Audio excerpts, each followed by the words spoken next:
दरअसल काम क्या करती है, पहले बिजनेस समझो। ये जो कंपनी लिस्ट है ना शेयर मार्केट में, उन कंपनियों को रेटिंग देने का काम करती है कृषण। ठीक है, धंधा समझ लिया।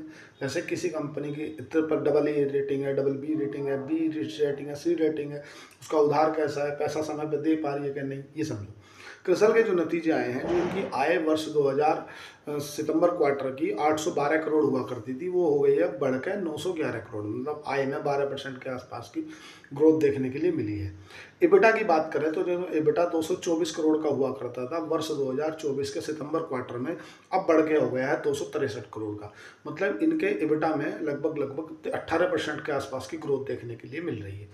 नेट प्रॉफिट की बात करोगे, मतलब शुद्ध लाभ, तो इनका जो सितंबर 2024 में 172 करोड़ रुपए का प्रॉफिट हुआ करता था, वो बढ़ के हो गया 193 करोड़ का। मतलब इनका शुद्ध लाभ में भी 13% के आसपास की ग्रोथ जो है वो देखने के लिए मिल रही है। अगर बात करोगे अर्निंग प्रति शेयर ईपीएस, तो ईपीएस इस कंपनी का 13 रुपया 46 पैसे हुआ करता था सितंबर 2024 में। अब वो बढ़ के हो गया है 26 रुपये 41 पैसे।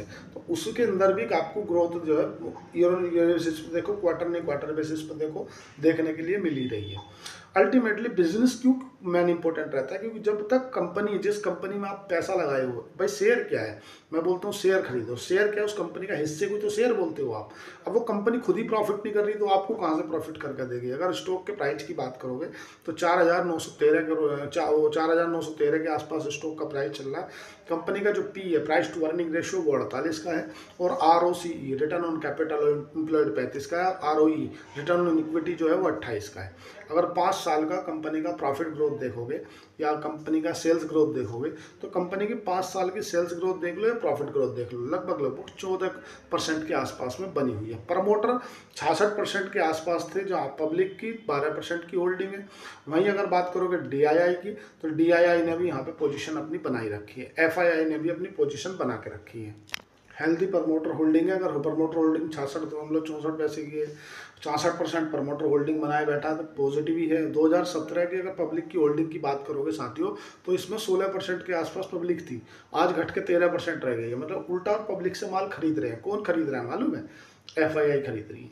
एफआईआई की 6% से 9% के आसपास होल्डिंग बन गई है, डीआईआई खरीद रही है। तो जब बड़े बिजनेस जो एफआईआई है, फ्यूचर फॉरेन इंस्टीट्यूशनल इन्वेस्टर, या डीआईआई है, बड़े बड़े म्यूचुअल फंड है, वो अगर पब्लिक से माल खरीद रहे हैं, तो इसका मतलब कंपनी में कुछ तो दम होगा। इसीलिए क्रिसल आपने देखा होगा, पिछले आप 5 सालों का रिटर्न निकाल के देख लो कंपनी का।